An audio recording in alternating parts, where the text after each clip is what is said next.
Hello दोस्तों, आप सभी लोगों का यूथ कंपटीशन टाइम्स के इस ऑफिशियली यूट्यूब चैनल पर स्वागत करते हुए मैं आप सभी के बीच में नेहा। आई होप आप लोग बहुत अच्छे होंगे, स्वस्थ होंगे, मस्त होंगे और अपनी पढ़ाई लगातार कर रहे होंगे। जैसे कि मैं बात कर रही हूँ आप सभी के बीच में यूपी ट्रिपल एससी को लेकर के, आज कुछ इशू होने के कारण ये क्लास रिकॉर्ड आपको दी जा रही है, क्योंकि आज जैसे सभी लोगों को देश दुनिया में खबर थी कि इंटरनेट की सुविधा असुविधा में बदल रही है, तो इसी वजह से यहाँ पर नेट वास्तव में थोड़ा कम चल रहा है, लाइट आ जा रही है बार बार, थोड़ी सी समस्याएं भी है। ये अपनी पर्सनल समस्या है, नेट वाली तो एक बात है ना। तो इस वजह से इस क्लास को रिकॉर्ड करके दिया जा रहा है, आप सभी लोग लेना बिल्कुल भी ना भूलें, है ना। क्लास बहुत इंपॉर्टेंट, एक भी क्वेश्चन आपका मिस नहीं होना चाहिए, क्योंकि अगली क्लास इसके जस्ट आगे चलेगी। तो आइए आज की इस क्लास को हम लोग पढ़ते हैं। सभी लोग जब ये क्लास देखिएगा, जब ये क्लास अपलोड की जाए, तो आप लोग अपने अपने कमेंट बॉक्स में उत्तर जरूर दीजिएगा। फिर लास्ट में आप लोग वो भी जैसे हर रोज बताते हैं क्लास कैसी लगी, उसके बारे में भी बताना। तो क्वेश्चन नंबर 86 आज का पहला है, और इसके पहले तक हमने बातचीत आप सभी के बीच में कर रखी थी। तो आइए आगे आते हैं कि विश्व की सबसे बड़ी पर्वत श्रृंखला कौन सी है। बड़ी पूछी गई है, लंबी नहीं। अब बड़ा और लंबा में अंतर होता है। बड़ा मतलब ये बड़ा हो गया, लंबा मतलब ये हो गया ना। जैसे आपकी कागज सीधी चली गई तो लंबाई, ऊंची चली गई तो आपकी ऊंचाई हो गई, ठीक है। तो बड़ी और लंबी में अंतर होता है। अब बताएंगे विश्व की सबसे बड़ी पर्वत श्रृंखला, आल्पस, हिमालय, काराकोरम, एंडीज या तिब्बत।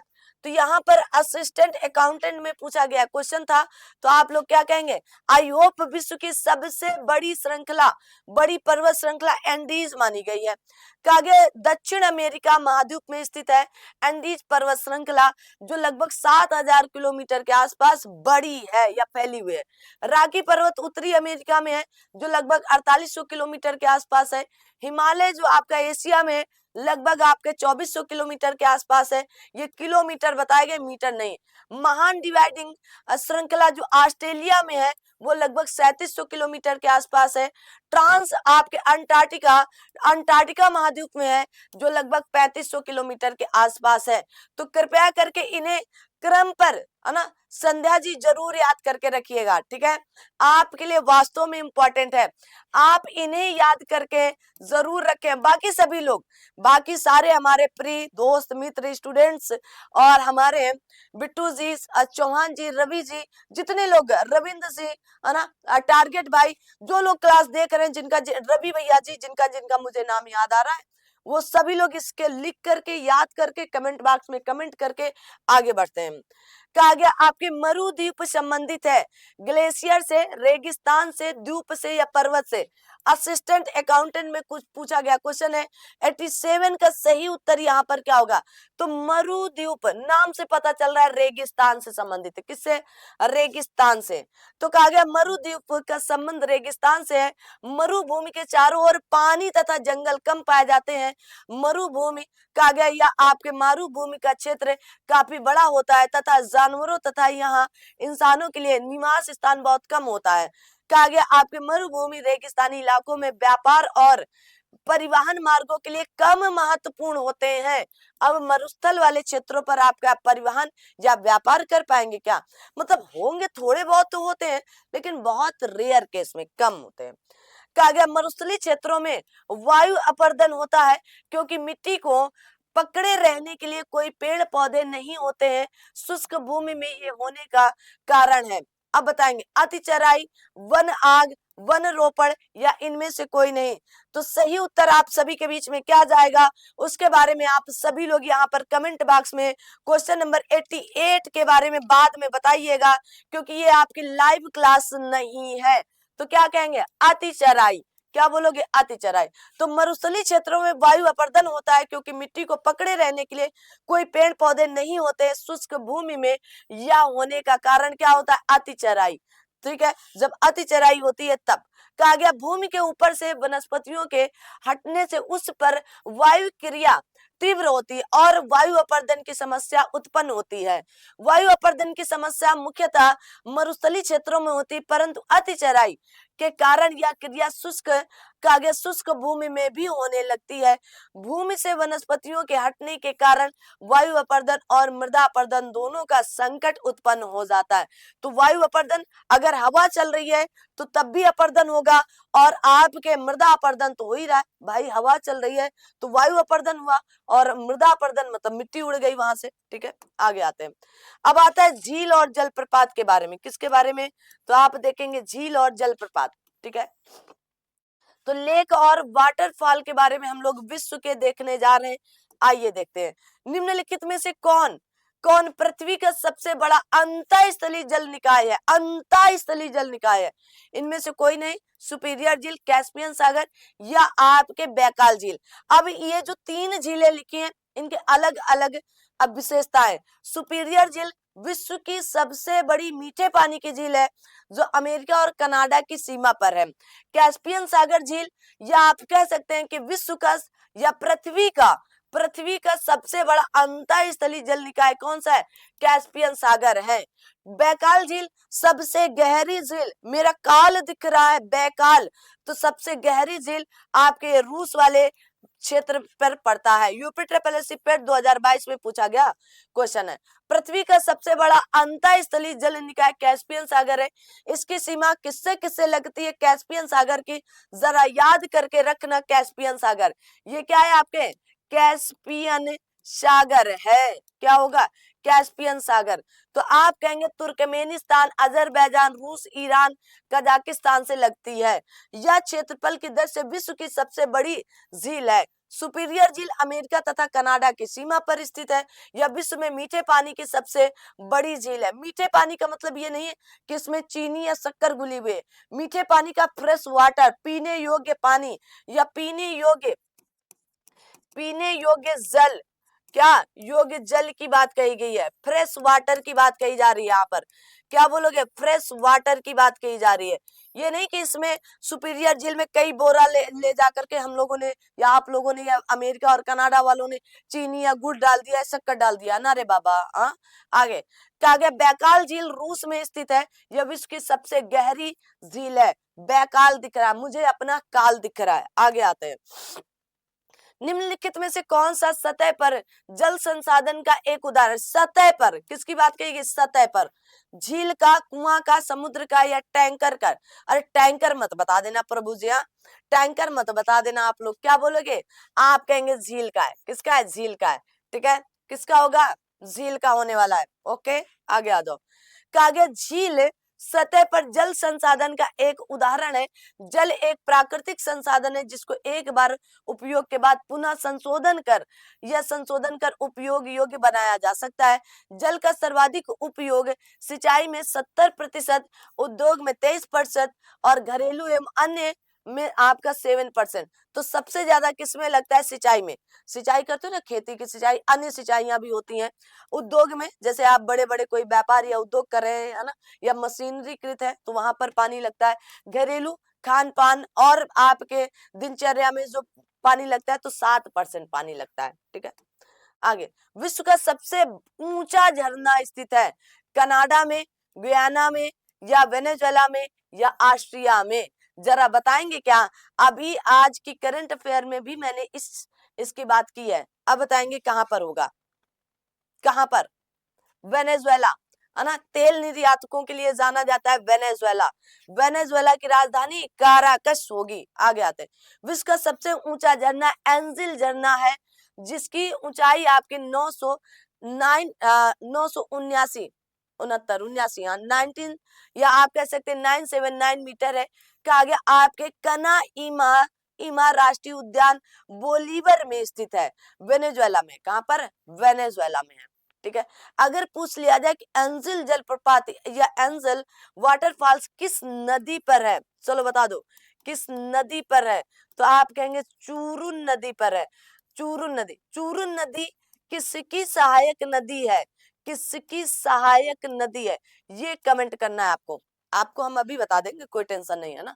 आगे आता है, तथा साउथ अफ्रीका का टुगेला झरना, टुगेला नदी का नदी पर विश्व का दूसरा सबसे ऊंचा झरना या जलप्रपात है जो आपके 948 मीटर ऊंचा है। इसके अलावा कागा मोगे फोसन झरना नॉर्वे में स्थित है तथा आपके मुटराजी झरना जिम्बाब्वे क्रमशः तीसरा और चौथा स्थान है, जिसकी ऊंचाई अगर आपके मोगे फोसन की ऊंचाई पूछ लिया जाए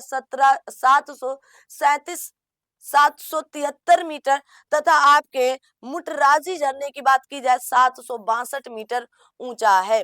ठीक है, अगर पूछ लिया जाए चूरुन नदी पर तो वेनेजुएला पर स्थित है आपका एंजिल जलप्रपात, लेकिन ये किसकी, तो कैरोनी नदी की सहायक नदी, किसकी, कैरोनी, लिख लो, कैरोनी नदी की सहायक नदी है, सहायक नदी।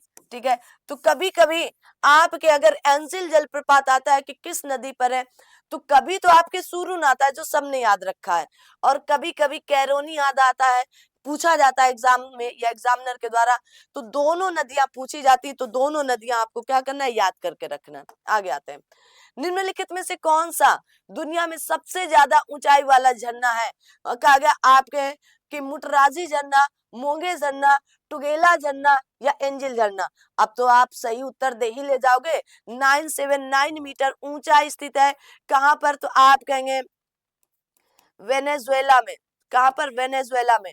ठीक है, किस नदी पर है, चूरुन नदी पर है। ये किसकी आपकी सहायक नदी है, आप कहेंगे कैरोनी नदी की सहायक नदी है।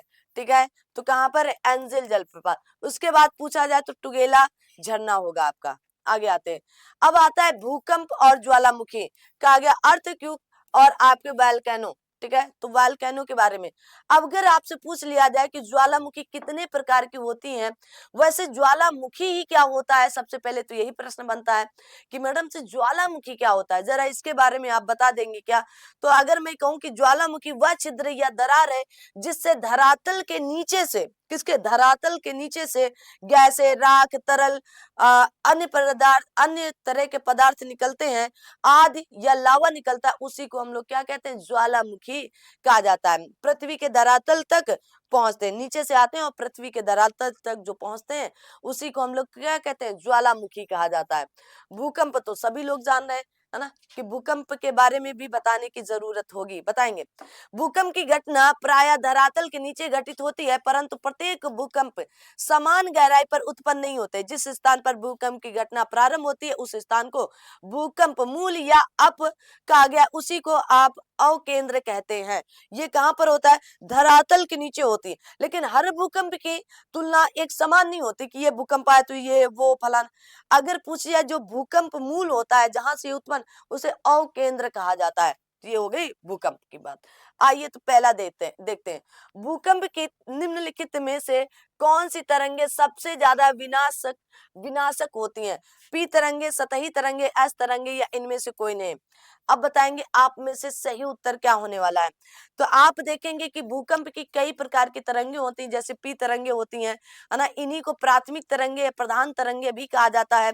कहा जाता है कि नहीं कहा जाता है। द्वितीयक तरंगे या आपकी गौण तरंगे होती हैं, और तृतीयक तरंगे आप देखेंगे क्या होती हैं, धरातली तरंगे होती हैं। धरातली तरंगों को ही कहीं कहीं पर क्या आप कहेंगे एल तरंगे भी कहा जाता है, एल तरंगे।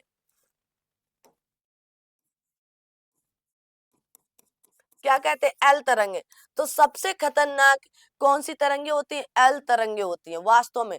लव तरंगे जिन्हें कहता है, न पी होती न यस होती, सबसे खतरनाक एल तरंगे होती हैं। ठीक है, आइए, कहा गया पी तरंगे या पी वेग या प्राथमिक तरंग है। इस तरंग का पृथ्वी के अभिकेंद्र के पास प्रथम आघात पहुंचता है। यह ठोस, द्रव, गैस तीनों अवस्था में चलती है, परंतु ठोस में इनका वेग सर्वाधिक होता है। सबसे पहली बात, आपको पी तरंगों के बारे में इतना जानना अनिवार्य होता है, कितना, जितना मैंने बताया, जितना आपकी बोर्ड पर, आपकी स्क्रीन पर दिख रहा है, इतना कि इनका नाम, अन्य नाम अनुदैर्घ्य तरंगे होता है। सबसे पहले ये ध्वनि तरंग अनुदैर्घ्य तरंग की भांति व्यवहार करती है, इनका अन्य नाम भी अनुदैर्घ्य तरंग होता है, अन्य नाम के नाम से। अन्य नाम पूछ लिया जाता है, पी तरंगों का अन्य नाम किस नाम से जाना जाता है, तो आप यहाँ पर बता सकते हैं कि इन्हें अनुदैर्घ्य तरंग के नाम से भी जाना जाता है। ये इनकी गति जो होती है सर्वाधिक होती है, किस पर सर्वाधिक होती है, तो ठोसों पर। ध्वनि तरंगों के समान ये कार्य करती हैं। अगर पूछ लिया जाए किसके समान ये कार्य करती है, तो ध्वनि तरंगों के समान ये कार्य करती है। पृथ्वी के प्रत्येक भाग में, चाहे वो ठोस हो, द्रव हो, गैस हो, तीनों अवस्थाओं में ये जाती हैं, है ना, तीनों अवस्थाओं में ये जाती हैं। इतनी बातें क्या याद रखोगे क्या? आगे आते हैं। एस तरंगे या एस वेव कहा गया द्वितीयक तरंगे होती हैं। क्या होती हैं? इन्हें द्वितीयक तरंगों के नाम से जाना जाता है। कहा गया आड़ी अथवा अनुप्रस्थ लहरें भी इन्हें कहा जाता है। क्या कहा जाता है? अन्य नाम, अन्य नाम आड़ी, आड़ी अथवा अनुप्रस्थ तरंगों के नाम से भी जाना जाता है। क्या? अनुप्रस्थ तरंगों के नाम से भी जाना जाता है।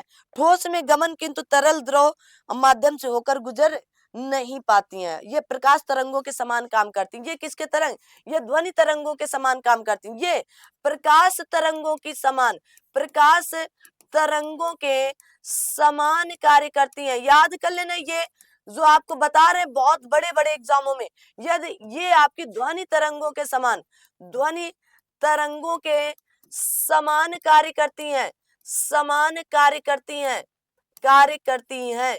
ठीक है, याद रखना इतनी बातें। आगे, यह केवल ठोस में गमन करती हैं या अनुप्रस्थ तरंगों की भांति व्यवहार करती हैं। क्या करती हैं? अनुप्रस्थ तरंगों की भांति व्यवहार करती हैं। इतनी बातें आप क्या याद रखेंगे क्या जरा सा?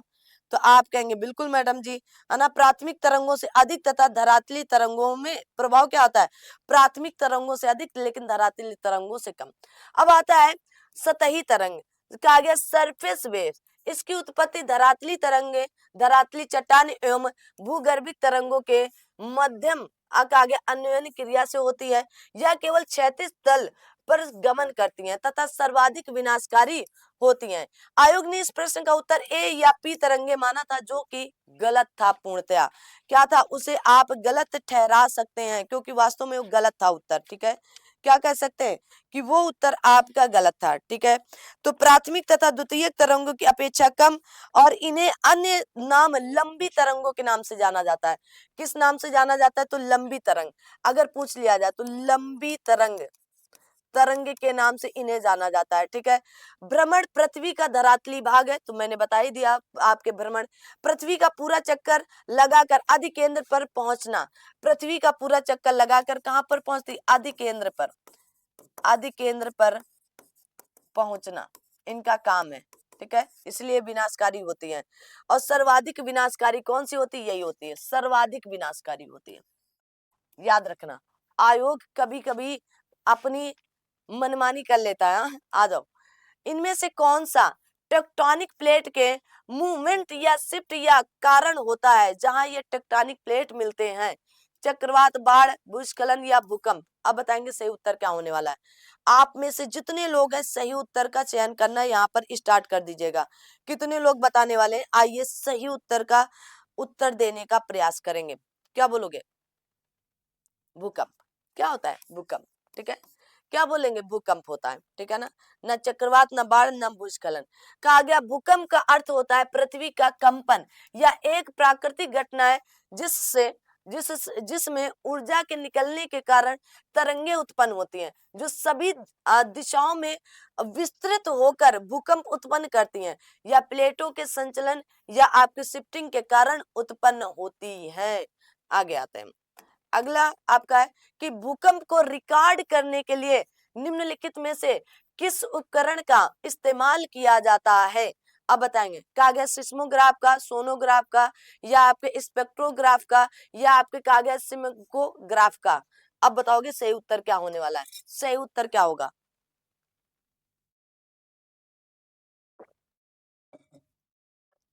आप में से कितने लोगों को 95 का सही उत्तर आया? तो सिस्मोग्राफ का। अगर भूकंप को रिकॉर्ड करने की बात कही जाए तो सिस्मोग्राफ। अगर आपके सोनोग्राफ, इसी को क्या कहा जाता है, अल्ट्रासाउंड कहा जाता है। अंदरूनी चोट या आपके अंदर क्या दर्द हो रहा है ना, तो अल्ट्रासाउंड का, उसी को आप क्या कहते हैं, सोनोग्राफ भी कहा जाता है। ठीक है, क्या कहते हैं, सोनोग्राफ भी कहा जाता है। अगर पूछ लिया जाए आपके स्पेक्ट्रोग्राफ का, तो शॉर्टकट में मैं एकदम बता रही हूँ कि अगर आपसे पूछ लिया जाए तो क्या बोलेंगे, प्रकाश का विकिरण, इसके माध्यम से क्या, प्रकाश का विकिरण, विकिरण की माप की जाती है, ये देखा जाता है। ठीक है, प्रकाश का भी, ये तो आपका अल्ट्रासाउंड के बारे में हो गया। किसके बारे में, अगर आपसे पूछ लिया जाए कि आपके सिग्मोग्राफ का मतलब क्या होता है, तो यहाँ पर आप क्या लिखेंगे, जल्दी से बताएंगे।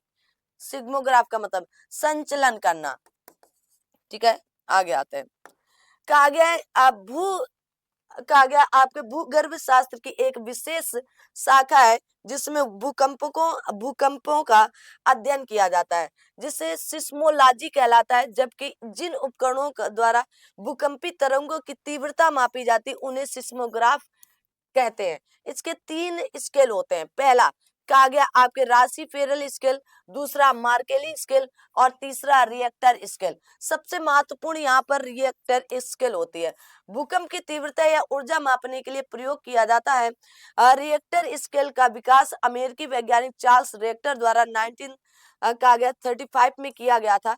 यह एक लघुगणकीय पैमाना है जिसका पाठ्यांक 1 से लेकर 9 तक होता है। क्या होता है, 1 से लेकर 9 तक माना जाता है। क्या आप लोग यहाँ तक समझ पाए? एक्चुअली आदत पड़ गई है ये सब पूछते पूछते, तो आप लोग बताएंगे क्या यहाँ तक की सारी बातें आप लोग समझ पाए कि नहीं, जल्दी से आप सभी लोग बताएंगे। ठीक है, अगर पूछ लिया जाए आपके, हाँ तो कि गलत ना कर लें, रक्तचाप जानते ना, रक्तचाप के बारे में, रक्तचाप का संचलन करता है। ठीक है, याद रखना रक्तचाप का। तो आपके सिग्मोग्राफ क्या होता है, सिग्मोग्राफ तो रक्तचाप का संचलन के बारे में। आगे आते हैं, तो आगे हवाई ज्वालामुखी निम्नलिखित में से किसका उदाहरण है? ढाल ज्वालामुखी, समग्र ज्वालामुखी, काल्डेरा ज्वालामुखी या आपके बाढ़ बेसाल्ट प्राप्त। अब ज्वालामुखी कई प्रकार के होते हैं। ज्वालामुखी तो मैंने बता दिया कि ज्वालामुखी को आप ये कह सकते हैं। अब ज्वालामुखी कई प्रकार के होते हैं, है ना, अब बताएंगे सही उत्तर।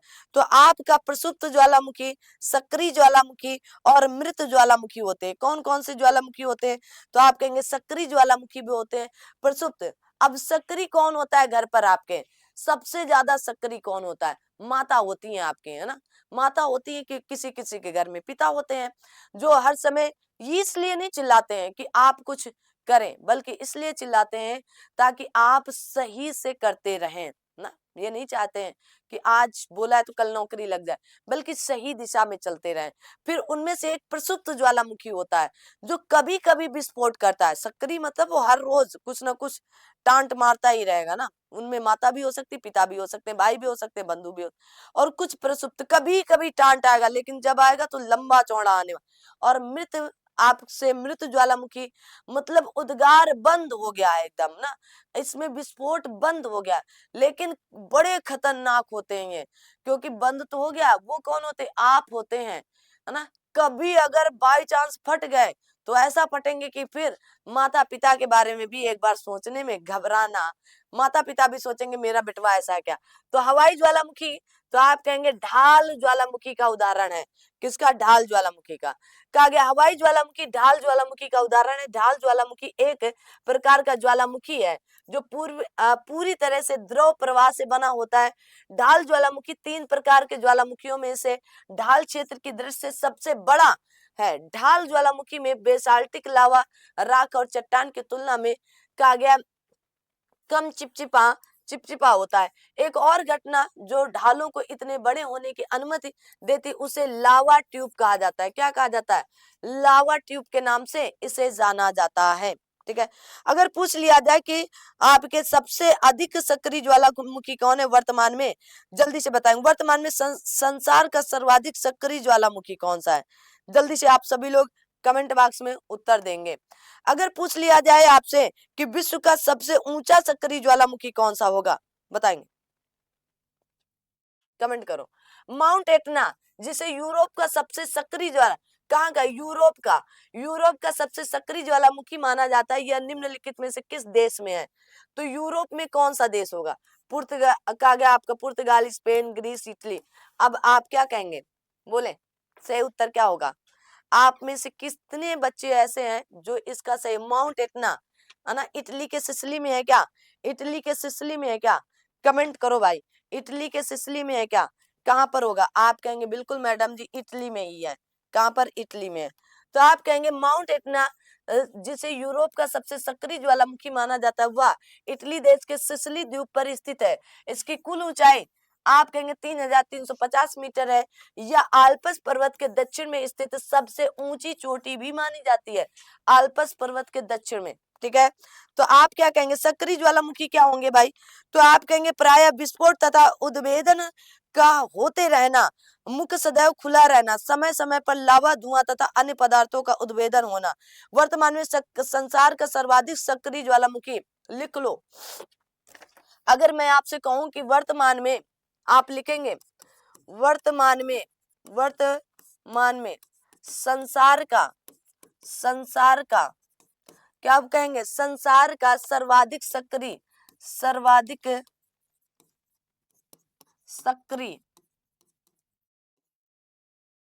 ज्वालामुखी कौन सा होगा? तो क्या बोलोगे? आप कहेंगे किलायु। क्या लिखोगे? किलायु के बारे में। ठीक है, क्या लिखोगे? किलायु। अगर वर्तमान में संसार का सर्वाधिक सक्रिय ज्वालामुखी किलायु। दूसरी बात, अगर कि आप विश्व का सबसे ऊंचा सक्रिय ज्वालामुखी, विश्व का सबसे ऊंचा सक्रिय ज्वालामुखी कौन सा होने वाला है? तो क्या बोलोगे आप कहेंगे ओजस डेल स्लाडो। ओजस डेल, अरे नाम एक ही है ना, डेल स्लाडो। क्या है? डेल स्लाडो। इतनी दो चीजें आपको प्रेजेंट टाइम में याद होनी चाहिए। दो चीजें क्या होनी चाहिए? याद होनी चाहिए एकदम। ठीक है, कमेंट कर सकते हैं इसके लिए, है ना। आकार की दृष्टि से पृथ्वी पर सबसे बड़ा सक्रिय ज्वाला, आकार की दृष्टि से। तीसरी बात लिखे, आकार की दृष्टि से पूछ लिया जाए, आकार की दृष्टि से, आकार की दृष्टि से, आकार की दृष्टि से पृथ्वी पर सबसे बड़ा सक्रिय, पृथ्वी पर सबसे बड़ा सक्रिय ज्वालामुखी सभी लोग नहीं बताते हैं। लिख लो भैया, ज्वालामुखी क्या होने वाला है? क्या नाम लिख दें? क्या आपको आता है? कमेंट करें, बाकी तो हम लिख ही देंगे। क्या लिखेंगे? आप कहेंगे मोना लोआ। याद कर लो बच्चा, मुन्ना लोग आगे आते हैं। माउंट किलिमंजारो में स्थित एक आपका निष्क्रिय ज्वालामुखी है, कौन सा? कहां पर? तो माउंट किलिमंजारो कहां पर स्थित एक निष्क्रिय ज्वालामुखी है? तंजानिया, केन्या, इथोपिया या घाना पर? अब बताएंगे सही उत्तर। 98 का सही उत्तर क्या होने वाला है? तो कहां पर है? किलिमंजारो। अभी कल भी इसकी चर्चा मैंने की थी। आप कहेंगे तंजानिया की सीमा पर है। कहां पर? तंजानिया पर है। आप कहेंगे किलिमांजारो। बहुत ध्यान से इसे पढ़ना, इतनी सक्रियता के साथ पढ़ना आप, क्योंकि यहां से प्रश्न अगर बना तो गलत ही हो जाता है। कहा गया किलिमंजारो तंजानिया में स्थित अफ्रीका महाद्वीप का सबसे ऊंचा पर्वत है। यह पर्वत एकल पर्वत इसमें, है ना, एकल, यानी ये किसी पर्वत श्रृंखला का हिस्सा नहीं है। इस पर्वत का निर्माण 30 लाख साल पहले 3 अलग अलग ज्वालामुखियों से निकले लावे के लगातार ठंडा होकर जमने से शुरू हुआ था। ये 3 ज्वालामुखी कीबो, मवेजी और सिरा है। कीबो, मवेजी एंड सिरा है। मवेजी और सिरा ज्वालामुखी अब निष्क्रिय हो चुके हैं, मतलब एकदम समाप्त हो चुके हैं ना, निष्क्रिय हो चुके। अब इनमें से कभी भी लावा नहीं निकलेगा। लेकिन कीबो ज्वालामुखी अब सुस्त अवस्था में है और इसमें किसी भी समय विस्फोट हो सकता है। किलिमंजारो पर्वत पर कीबो ज्वालामुखी की चोटी ही सबसे ऊंची चोटी है, यह सबसे ऊंची है, जिसकी समुद्र तल से ऊंचाई 5895 मीटर है। यह पर्वत किलिमंजारो नेशनल पार्क का हिस्सा है, जो लगभग 1888 वर्ग किलोमीटर में फैला हुआ है। बहुत ज्यादा इंपॉर्टेंट है। तो इसलिए इस पार्ट को याद करके रखना, जितना मैंने आप सभी लोगों को अभी अभी पढ़ा और सुना और दिखा दिया है। आगे आते हैं कि आगे आपके गैलरस ज्वालामुखी किस देश में स्थित है? कोलंबिया में, मैक्सिको में, इटली में या हवाई द्वीप में? ग्राम विकास अधिकारी में 99 का सही उत्तर क्या होने वाला है? बोलेंगे कहां पर है? क्या आगे आपके गैलरस ज्वालामुखी, गैलरस ज्वाला कोलंबिया में। कहां पर? कोलंबिया में। ठीक है, आ जाओ। कहा गया आपके गैलरस या आपके गैलरस ज्वालामुखी वोल्केनो कोलंबिया देश की दक्षिणी सीमा पर स्थित है। गैलरस ज्वालामुखी को कोलंबिया देश का सबसे सक्रिय ज्वालामुखी माना जाता है। विश्व का सबसे ऊंचा ज्वालामुखी इक्वाडोर का माउंट कोटोपैक्सी ज्वालामुखी है। कौन सा है? कोटो कहा गया कोटोपैक्सी ज्वालामुखी है। तो आपके विश्व का सबसे ऊंचा, मैंने विश्व का सबसे ऊंचा सक्रिय ज्वालामुखी ओजस डेल सलाडो बताया था। कौन सा? ओजस डेल सलाडो। यह विश्व का ऊंचा केवल है, ऊंचा ज्वालामुखी इक्वाडोर का कोटोपैक्सी है। ठीक है, सक्रिय और इसमें अंतर है। अब आता है, अब वायुमंडल से पहले कुछ कुछ चीजें मैं आपको बताऊंगी, जरा सा लिख लेना, है ना, जरा सा लिख लेना अगर आप पढ़ना चाहते हैं वास्तव में तो। ठीक है, तो वायुमंडल से पहले कुछ चीजें आपको लिखा दे रहे हैं, कुछ ज्वालामुखी लिखा दे रहे हैं, बस इतना सा। ठीक है, जैसे आपसे माउंट एटना तो आपसे पूछ ही चुका है हम ना। अगर कोटोपैक्सी पूछ लिया जाए या आपके माउंट, अब यहीं तक मेरा हाथ पहुंचेगा ना, माउंट किनाबालू, है ना, अगर ऐसे प्रश्न बन जाते हैं किनाबालू ये कहां पर है तो आप बताएंगे, कमेंट करो, बाकी हम लिखेंगे आगे। ठीक है, कहां पर है? अल बुर्ज, अल बुर्ज ज्वालामुखी कहां पर होगा? कमेंट करके बताएंगे आप सभी लोग। ठीक है, फिर आपसे पूछा जाए शबन काया ज्वालामुखी कहां पर होगा, ये भी आप कमेंट करें, लिखें अगर आपको आ रहा है। माउंट एटना आप बता ही चुके, इटली में है। माउंट माउंट आपसे मेरापी पूछ लिया जाए, माउंट मेरापी कहां पर होगा? कमेंट करें, माउंट मेरापी कहां होगा। आगे आपसे पूछ लिया जाए विसुवियस, जो इंपॉर्टेंट है, विसुवियस ज्वालामुखी कहां पर होगा? कमेंट करें अगर आपको आता है तो। आता है तो आप कमेंट करें, नहीं आता है तो कोई बात ही नहीं है, फिर तो हम बताएंगे ही, है ना, बता ही रहे हैं अभी। ठीक है, माउंट आपके कहा गया विसुवियस। कोटोपैक्सी कहां पर है? पता चल गया आपको। और mount Cameroon, very important, mount Cameroon, Cameroon कहां पर है? जो आपको नहीं बताए गए हैं, प्रश्नों के माध्यम से नहीं पूछे गए, वो मैं आपको आपसे क्राकाटोवा, क्राकाटाओ, टोवा नहीं, क्राकाटाओ कहां पर है पूछ लिया जाए तो ये भी आपको बताना है। दामवंद, दामवंद ज्वालामुखी कहां पर होगा? ये भी आपसे पूछा जाए, आपको बताना पड़ेगा। ठीक है, अब आइए इतने ज्वालामुखी हम आपके सामने प्रस्तुत करते हैं कौन कहां से है। ठीक है, इतनी बातें आप समझ लेना तो आपके लिए बहुत ज्यादा बेनिफिट हो जाएगा। माउंट किनबालू तो मलेशिया का है। कहाँ का है? पूछा जाता है, मलेशिया का है। ठीक है, मलेशिया। और कहा गया अलबुर्ज कहाँ का होगा तो आप कहेंगे ईरान का होगा। कहाँ का होगा? ईरान का होगा। अगर आपसे पूछ लिया जाए कि आपका शबन काया कहाँ का होगा, पेरू का है, इंपॉर्टेंट है, याद करो। माउंट मेरापी पूछ लिया जाए, इंडोनेशिया का है, इंडोनेशिया का है, इंडोनेशिया का है। यहीं पर ईब ज्वालामुखी भी है। अगर पूछ लिया जाए आपसे कि विसुवियस कहाँ का है तो आप कहेंगे इटली का है। कहाँ का है? इटली का है। माउंट कैमरून अगर आपसे पूछ लिया जाए कि माउंट कैमरून कहाँ का होगा तो क्या आप में से कोई बता पाएगा क्या? जल्दी करें, तो आप कहेंगे कैमरून देश का ही है, कैमरून का ही है। ठीक है, क्राकोटाओ कहाँ का होगा तो आप कहेंगे क्राकोटाओ तो इंडोनेशिया का है। कहाँ का है? इंडोनेशिया का है। ठीक है ना, इंडोनेशिया का। अगर आपके दामवंद पूछ लिया जाए कि दामवंद ज्वालामुखी कहाँ का होगा, ईरान का है। कहाँ का है? ईरान का है। क्या इतनी चीजें आप अपने जहन पर रख सकते हैं क्या? अगर रख लेते हैं तो आपको बहुत जबरदस्त बेनिफिट मिलने वाला है। ये आपकी जितनी भी चीजें हैं तो ये आपको आपके भविष्य को निश्चित कर सकती हैं। ठीक है, तो इतनी चीजें आप वास्तव में रख कर चलिएगा, मेरे कहने से रख लीजिएगा, बाकी आप याद करें या ना याद करें वो आपकी समस्याएं हैं।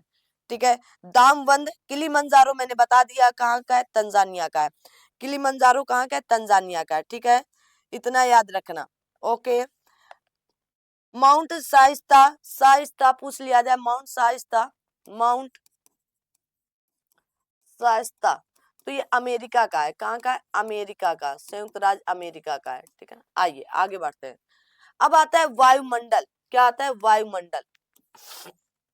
आपसे कहा गया आपके एटमॉस्फेयर के बारे में। आइए पहला प्रश्न कहा गया सामान्य वर्षा में अचानक वृद्धि हो जाती है और कई दिनों तक लगातार जारी रहती। क्या जारी? वर्षा जारी रहती है। इसे मानसून का कहा जाता है। कहा गया अंत, विश्राम, प्रायस्फोट या फटना या परीक्षण। अब जब कोई चीज बंद ही नहीं हो रही है, फटी जा रही है, फटी जा रही है, तो क्या बोलोगे? फटना बोलोगे। कहा गया प्रायस्फोट बोलोगे। ठीक है, कहा गया सामान्य वर्षा में अचानक वृद्धि हो जाती और कई दिनों तक लगातार जारी रहती है, तो इस घटना को मानसून का प्रायस्फोट कहा जाता है। कहा गया ध्यानतव्य है कि मानसून शब्द अरबी भाषा के शब्द है। अरबी भाषा के शब्द मौसम से निकलता है, जिसका अर्थ मौसम होता है। क्या होता है? मौसम बड़ा सुहाना है ना, दिल करता है। आगे आते हैं। रेडियो तरंग के संचरण के लिए प्रयुक्त वायुमंडल का स्तर कहलाता है रेडियो तरंग, है ना। तो वर्णमंडल आप यहाँ से कोई लेना देना नहीं है ना, आपके वायुमंडल के। ठीक है, शोभ मंडल, आयन मंडल, समताप मंडल। अब अक्सर मैं कहती हूँ कि रेडियो तरंग कहाँ से आएगा। अब देखो जरा, ये आपका क्या? शोभ मंडल, ट्रोपोस्फेयर। क्या बोलोगे? क्या बोलेंगे आप? शोभ मंडल ना। तो आपसे यहाँ पर मौसम परिवर्तन होते हैं, वर्षा, आंधी, तूफान जो वह यहीं पर। आपसे आता है समताप मंडल।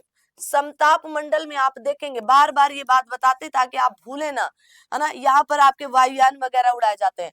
दूसरी चीज आप देखेंगे, यहीं पर ओजोन परत पाई जाती है कि पृथ्वी तक ना आ पाए, आपके सूर्य की अल्ट्रावायलेट किरणें, है ना, पृथ्वी तक ना आ जाए, ताकि हमें आप सबको त्वचा कैंसर से बचाया जा सके। फिर आता है मध्य मंडल। क्या आता है? मध्य मंडल।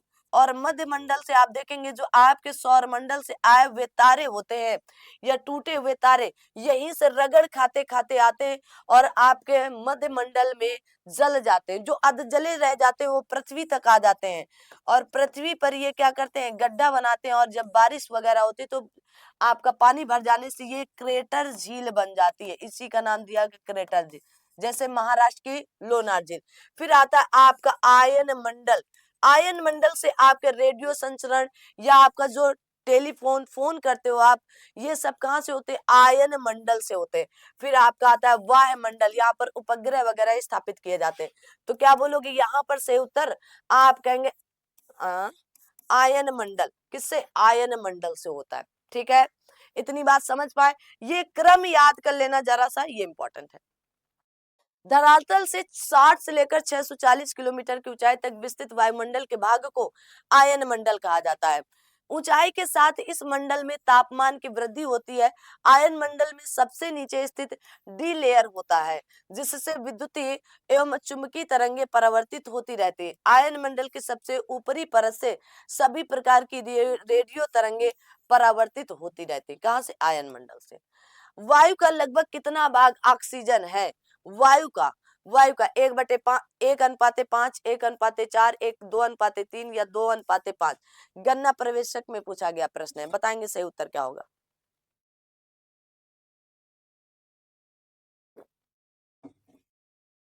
क्या बोलने वाले हैं? क्वेश्चन नंबर 102 का सही उत्तर 1/1:5, 1/1:5 है। कैसे? तो पृथ्वी के चारों ओर घेरे हुए वायु के विस्तृत फैलाव को वायुमंडल कहते हैं। इतना तो आप समझ ही गए। आयतन के अनुसार वायुमंडल में विभिन्न गैसों का मिश्रण इस प्रकार है, जैसे नाइट्रोजन का 78.08%, ऑक्सीजन का 20.95%, कार्बन डाइऑक्साइड का 0.03%, आर्गन का 0.93% है। अर्थात वायुमंडल में ऑक्सीजन का भाग 1:5 है। आगे आते हैं। सामान्य वायुमंडलीय दाब होता है कितना? कहा गया 760 सेंटीमीटर पारा स्तंभ, ए 1.013 इंटू 10⁴ डाइन सेंटीमीटर आपके स्क्वायर, या 1.013 इंटू 10⁶ न्यूटन प्रति मीटर स्क्वायर, या फिर 760 मिलीमीटर पारा स्तंभ होता है। अब बता दो सामान्य वायुमंडलीय दाब होता है कितना? सामान्य वायुमंडलीय दाब कितना होता है? आप में से कितने लोग इसका सही उत्तर बता सकते हैं? अगर बता सकते हैं तो बताने का प्रयास करो। अगर आपको इसका सही उत्तर आ रहा है तो क्या बोलोगे? 760 मिलीमीटर पारा स्तंभ होता है। अरे क्या बोलेंगे? कहा गया पृथ्वी के चारों ओर उपस्थित वायु एवं विभिन्न गैसों का वायुमंडल कहा जाता है। वायुमंडल गैसों को वायुमंडल कहा जाता है। अतः वायुमंडल में उपस्थित वायु भी हम सभी पर अत्यधिक दाब डालती है, जिसे वायुमंडलीय दाब कहा जाता है। वायुमंडलीय दाब 760 मिलीमीटर पारा स्तंभ के बराबर होता है। जरा इसको कई बार याद करके रखना, जरा इसको कई बार याद करके आप सभी लोग रखने का प्रयास करना, ठीक है? गलत मत करना। आगे आते हैं, अगला प्रश्न। अब अग्नि ज्वलनशील नहीं होती है, कहा गया कब ना? कब अग्नि ज्वलनशील नहीं? हवा में ऑक्सीजन 30% से कम होने पर, हवा में ऑक्सीजन 25% से कम होने पर, हवा में ऑक्सीजन 20% से कम होने पर, हवा में ऑक्सीजन 15% कम होने पर। चकबंदी लेखपाल में पूछा गया क्वेश्चन है, कब नहीं होती? ये पूछा गया, बताएंगे सही उत्तर। कब नहीं होती है कि आपकी कब अग्नि ज्वलन नहीं होगी? ज्वलनशील मतलब आग नहीं जलेगी। क्या आप में से इसका सही उत्तर कितने बच्चे बता सकते हैं? बताने का प्रयास करें, जरा सा बताने का प्रयास करें। तो हवा में ऑक्सीजन जब 15% से कम होती है, कम, जैसे ही 15% से अधिक होती है तो अग्नि ज्वलनशील होने लगती है, ठीक है? आप कहेंगे हवा में 15% से कम ऑक्सीजन होने से आग नहीं जलती, परंतु 15% से अधिक ऑक्सीजन होने पर आग ज्वलनशील होती है। कैसी होती है? आप कहेंगे ज्वलनशील होती है। क्या ये बात आप में से किसी को पता थी क्या? बताएं भाई। क्या ये तो पता रहा होगा कि ऑक्सीजन की उपस्थिति, हवा में ऑक्सीजन की उपस्थिति के कारण ही आग जलती है, लेकिन क्या 15% से कम या 15% से अधिक के बारे में पता था क्या? आइए, निम्नलिखित में से कौन सी गैस वातावरण का महत्तम भाग है? Oxygen, argon, nitrogen, carbon dioxide, क्या होगा? बताएं कमेंट करके। तो वायु कहा गया कौन सी गैस वातावरण का महत्तम भाग होता है? तो यहाँ पर क्या बोलोगे? सही उत्तर आपका क्या होगा? अरे खुलकर दिख रहा है भैया, नाइट्रोजन 78.08% है। कहा गया वायुमंडल के संगठन में कई गैसों का योगदान है, जैसे नाइट्रोजन का 78.08%, ऑक्सीजन का 20.95% या मोटा मोटा 21% कह दिया जाता है। कार्बन डाइऑक्साइड का 0.03% है ना, और शेष जैसे argon, neon, helium, methane, hydrogen, nitrous oxide, ozone, neon, है ना, नियान, क्रिप्टॉन, जेनॉन आदि सम्मिलित रहती हैं वायुमंडल में, ठीक है? आदि सम्मिलित होती हैं। तो इतनी तो आपको याद ही रखना है। क्या रखना है? याद ही रखना है, ठीक है? आगे आ जाते हैं। हवा में निम्नलिखित में से कौन सी गैस प्रधान रूप से विद्यमान है? हवा में। कहां पर? हवा में। कहा गया आर्गन, कार्बन डाइऑक्साइड, नाइट्रोजन या ऑक्सीजन। अब बता दो, क्या गड़बड़ करेंगे क्या? बोलो, क्या बोलोगे? नाइट्रोजन है भैया, नाइट्रोजन प्रधान रूप से। हवा में गैसों का मिश्रण जिसमें गैसों की मात्रा nitrogen 78.08%, oxygen 20.95%, argon 0.93%, carbon dioxide 0.03% आदि गैसें उपस्थित है। क्या है? उपस्थित है। आगे आते हैं। कहा गया वह कौन सी पर्यावरणीय परत है जो विकिरण को वापस पृथ्वी पर प्रत्यावर्तित करती है? किसको? विकिरण को पृथ्वी पर, या विकिरण को वापस पृथ्वी से प्रत्यावर्तित करती है। कहा गया आपके स्ट्रेटोस्फेयर, आयनोस्फेयर, एक्सोस्फेयर या ट्रोपोस्फेयर। अब बता दो सही उत्तर क्या होने वाला है? सही उत्तर क्या होने वाला है? आप में से कितने लोग बताने वाले? बोलो बच्चा। 107 का सही उत्तर क्या होने वाला है? कितने लोग बताएंगे? तो क्या बोलोगे? विकिरण को वापस पृथ्वी में स्ट्रेटोस्फेयर। अब स्ट्रेटोस्फेयर भैया इंग्लिश हिंदी दोनों आता है कभी कभार, है ना? तो याद रखोगे क्या इंग्लिश हिंदी के बारे में, इसके बारे में? स्ट्रेटोस्फेयर देखो, एक्सोस्फेयर आप कहेंगे बहिर्मंडल या वायुमंडल होता है ना, ठीक है? आयनोस्फेयर आयन मंडल होता है, और ट्रोपोस्फेयर क्षोभ मंडल, स्ट्रेटोस्फेयर समताप मंडल। कहा गया पृथ्वी से निकलने वाली विकिरण समताप मंडल या आपके स्ट्रेटोस्फेयर से टकराकर वापस पृथ्वी पर आ जाती है, जबकि आयनोस्फेयर या आयन मंडल से रेडियो तरंगे टकराकर वापस पृथ्वी पर आती हैं। दो तरह की बातें हैं, जरा जहन में रखना अपने, है ना। तो पृथ्वी से निकलने वाली विकिरण समताप मंडल से टकराकर वापस पृथ्वी पर आ जाती, जबकि आयनोस्फेयर या आयन मंडल से रेडियो तरंगे टकराकर वापस पृथ्वी पर आ जाती हैं। आगे, धुंध जो नमी के बड़े कणों से बना होता है क्या कहलाता है? कोहरा कहलाता है भैया। क्या धुंध, कहें धुंध छाई है, कोहरा छाया है, क्या कोहरा, ओस बादल नहीं कहलाता है। कहा गया वायुमंडल की निचली परतों में एकत्रित धूल कण धुआं एवं संघनित जल पिंडों को कोहरा कहते हैं। ओशांक के नीचे वायु का तापमान कम होने पर कोहरे का निर्माण होता है। ठीक है, कोहरे का क्या होता है? निर्माण होता है। इसकी दृश्यता 1 किलोमीटर से कम होती है ना। आप देखेंगे कहीं कहीं कभी कभी आप अपने आसपास देखेंगे यहाँ तक कोहरा होगा, फिर इसके आगे साफ, है ना, साफ बादल एकदम मौसम सा, फिर कोहरा, फिर साफ, फिर कोहरा, फिर साफ, है ना। तो आपसे कहा गया इसकी दृश्यता 1 किलोमीटर से कम भी होती है। ठीक है, आगे आते हैं। वायुमंडल में लगभग कितने प्रतिशत नाइट्रोजन स्थित है? 78 से लेकर 79, 40 से लेकर 42, 18 से लेकर 20 या 10 से लेकर 11। तो क्या कहेंगे भैया? अरे क्यों पढ़े इतना? ग्राम पंचायत अधिकारी में पूछा गया था। 78.08% उपस्थित है। ठीक है ना, 78 से लेकर 79। पृथ्वी के चारों ओर स्थित वायु के आवरण को वायुमंडल कहा जाता है। वायुमंडलीय गैसों में प्रमुख रूप से nitrogen 78.08%, oxygen 20.95%, argon 0.93%, carbon dioxide 0.03% गैसें उपस्थित है। इसके अतिरिक्त neon, helium, ozone, hydrogen, krypton, xenon आदि गैसें शामिल हैं। गैसों के अतिरिक्त वायुमंडल में जल वाष्प तथा सूक्ष्म ठोस कण भी पाए जाते हैं। ऐसा नहीं कि जल वाष्प नहीं पाया जाता है। समझ रहे हैं कि नहीं? जो ये क्लासें हैं ना, वास्तव में आपके लिए बहुत ही बेहतरीन तरीके से सजोई गई हैं, है ना। और ये बुक आपके लिए वास्तव में बहुत ही रामबाण साबित होने वाली है। तो कमर कस के लेना, है ना, कमर कस लेना और देखते चलो भाई। अगला आता है विश्व की प्रमुख नदियां, नहरें और इनके बारे में बातचीत की गई है। तो विश्व की प्रमुख नदियां और नहरों के बारे में बातचीत करेंगे हम लोग। तो आइए बातचीत कर ही लेते, लगे हाथ, है ना, काहे इधर उधर भटकाते हैं। हाँ? चलो आ जाए, चले फिर हम लोग बातचीत कर ले आके के, है ना। चलिए, तो पहला प्रश्न आपकी स्क्रीन पर ये रहा। देखो पहला प्रश्न क्या रहा? कहा गया उस सबसे बड़े देश का नाम बताएं जिसकी सीमा एक भी नदी नहीं बहती है ना, एक भी नदी नहीं बहती है।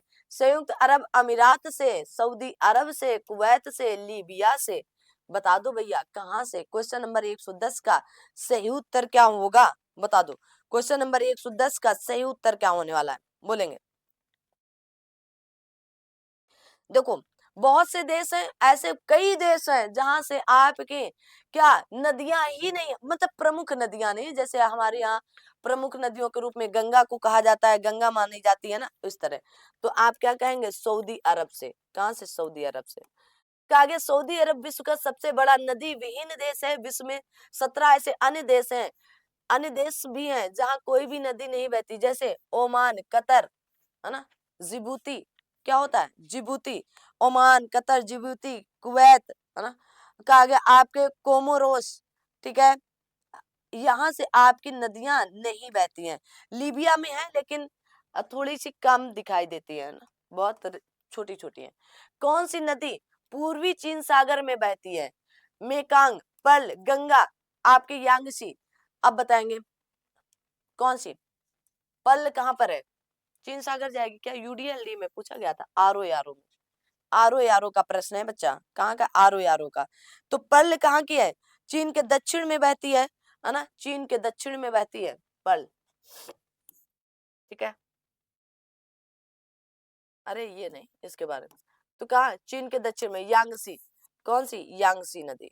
आइए, कहा गया यांगसी नदी पूर्वी चीन पूर्वी चीन सागर में बहती है। इस नदी के किनारे सभ्यताओं का जन्म हुआ, इसीलिए इसे सभ्यता का पालना भी कहा जाता है।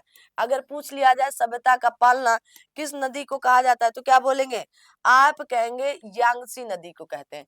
यह नदी उत्तरी संगाई में बहती है, चीन की तथा एशिया की सबसे बड़ी नदी है। इसका बहाव उत्तर पश्चिम से दक्षिण पूर्व में। चीन की दूसरी सबसे बड़ी आपकी हांगहो या पीली नदी होती है। कौन सी? हांगहो या पीली नदी के रूप में जाना जाता है। ठीक है, याद रखोगे क्या? अरे याद रखोगे क्या भैया मेरे? यांगसी नदी के बारे में। ठीक है, मेकांग दक्षिण पूर्व एशिया की है, गंगा भारत की है। ठीक है, यांगसी को झू नदी के नाम से भी जाना जाता है। किस? यांगसी, झू नदी के नाम से। ठीक है, ये भी उपनाम है, उपनाम, ये भी याद रखना। ठीक है, आगे आते हैं। कागे निम्नलिखित में से कौन सी नदी विषुवत रेखा को 2 बार पार करती है? किसकी बात कही गई है? विषुवत रेखा को 2 बार पार करने की बात कही गई। ठीक है, आ जाओ भाई।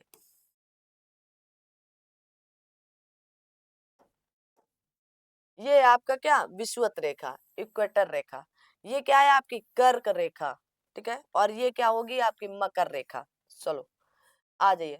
अगर मैं बात कही गई यहाँ पर विषुवत रेखा को, विषुवत रेखा को, फिर अगर मैं पूछूं मकर रेखा को, और फिर मैं आपसे पूछूं कर्क रेखा के बारे में। अमेजन नदी विश्व की सबसे बड़ी नदी है। नील नदी विश्व की सबसे लंबी नदी है। कांगो नदी, आपके कांगो या आपके जायरे नदी जो आपकी क्या होती है? कांगो नदी, जो आपके विषुवत रेखा कांगो नदी। कौन सी? कांगो नदी। कांगो या इसी को जायरे नदी भी कहा जाता है, जो आपके विषुवत रेखा को 2 बार काट। अगर आपकी मकर रेखा को पूछ लिया जाए, मकर रेखा को 2 बार काटने वाली, ये आपकी कर्क रेखा को, कर्क रेखा को, ये आपकी विषुवत रेखा है, विषुवत रेखा है। ठीक है, तो आपसे पूछ, तो अगर कर्क मकर रेखा को पूछ लिया जाए, लिम्पोपो नदी। कौन सी नदी? लिम्पोपो नदी। और अगर कर्क रेखा को पूछा जाता तो आप क्या कहते हैं? माही नदी। कौन सी नदी काटती है? माही नदी। आपसे अगर पूछ लिया जाए कि इन तीनों रेखाएं ऐसे कौन से महाद्वीप से होकर गुजर रही हैं, तो आप कहेंगे अफ्रीका महाद्वीप से गुजरती हैं। अफ्रीका महाद्वीप एक ऐसा महाद्वीप है जहां से ये तीनों रेखाएं गुजरती हैं, चाहे वो कर्क रेखा हो, चाहे विषुवत रेखा हो, चाहे आपकी मकर रेखा हो। आगे आते हैं। अब जो मैंने बताया कि अमेजन नदी, देखो अमेजन जो कंपनी है, अमेजॉन जो कंपनी है, वो विश्व की सबसे बड़ी कंपनी के रूप में उभरी है, कंपनी। तो अमेजन नदी विश्व की सबसे बड़ी नदी के रूप में है ना। इसमें इसका जल क्षेत्र या जल ग्रहण क्षेत्र बहुत बड़ा है, बड़ा है, बड़ा है ना। और नील नदी सीधा लंबी चली गई है, तो विश्व की सबसे लंबी नदी नील नदी है। विश्व का सबसे बड़ा नदी या सबसे बड़ी नदी अमेजन नदी है। आगे आते हैं। कांगो नदी, जिसे जायरे नदी के नाम से जाना जाता है, यह अफ्रीका महाद्वीप की एक प्रमुख नदी है, जो आपके 4700 किलोमीटर की दूरी तय करने वाली यह नदी पश्चिम मध्य अफ्रीका की सबसे विशाल और नील नदी के बाद अफ्रीका की सबसे लंबी नदी है। किसके बाद? नील नदी के बाद। नील नदी का वरदान किस देश को कहा जाता है? कमेंट करें। यह भूमध्य रेखा या इक्वेटर रेखा को 2 बार काटती है, मतलब रेखा जा रही ऐसे ऐसे करके 2 बार काट देती। दक्षिण अफ्रीका की लिम्पोपो नदी मकर रेखा को 2 बार तथा भारत की माही नदी कर्क रेखा को 2 बार काटती है। तो अगर पूछ लिया जाए कि माही नदी कहाँ पर है, तो भारत में है ना, भारत के गुजरात से निकलती। लिम्पोपो नदी आपके अफ्रीका की है, दक्षिण अफ्रीका की है। आगे, डेन्यूब नदी का उद्गम किस देश से है? हंगरी से, जर्मनी से, रोमानिया से या ऑस्ट्रिया से? ग्राम विकास अधिकारी में पूछा गया क्वेश्चन था। क्वेश्चन नंबर 113 है, बताएंगे। क्वेश्चन नंबर 113 है, जल्दी से जल्दी से। डेन्यूब नदी के किनारे कितने देशों की राजधानियां स्थित हैं? कहां से? जर्मनी से। कहां से? जर्मनी से। आगे आते हैं। कहा गया डेन्यूब नदी मध्य यूरोप में बहने वाली नदी। इस नदी का उद्गम जर्मनी देश के में आपके ब्लैक फॉरेस्ट के पहाड़ों में स्थित है। कहा गया आपका दोनाउ एशिगन कस्बे के पास से होता है और फिर पूर्व की ओर बहती है, अंत में ये काला सागर में जाकर मिलती है। डेन्यूब नदी वोल्गा नदी के बाद यूरोप की दूसरी सबसे लंबी नदी है। डेन्यूब नदी की कुल लंबाई 2842 किलोमीटर है, जो 10 देशों से होकर गुजरती है। कितने देशों से होकर गुजरती है? 10 देशों से होकर गुजरती है। ठीक है, तो क्या बोलोगे? 10 देशों से। कौन कौन से 10? जर्मनी, ऑस्ट्रेलिया, आपके स्लोवाकिया, ठीक है ना, याद रखो कुछ कुछ। जर्मनी, ऑस्ट्रिया, ऑस्ट्रेलिया नहीं, ऑस्ट्रिया है, ठीक है, ऑस्ट्रिया, हंगरी, आपका हंगरी, क्रोएशिया, आप बताएंगे क्रोएशिया की राजधानी क्या होती है? क्रोएशिया। उसके बाद आप देखेंगे सर्बिया, सर्बिया, बुल्गारिया, कौन सा होता है? बुल्गारिया। उसके बाद आप कहेंगे आपके स्लोवेकिया, स्लोवोकिया, स्लोवाकिया जो है आपका, स्लोवेकिया या स्लोवेकिया। आप कहेंगे आपका मोल्दोवा, मोल्दोवा, यूक्रेन, कौन सा है? यूक्रेन, और रोमानिया, कौन सा है? रोमानिया।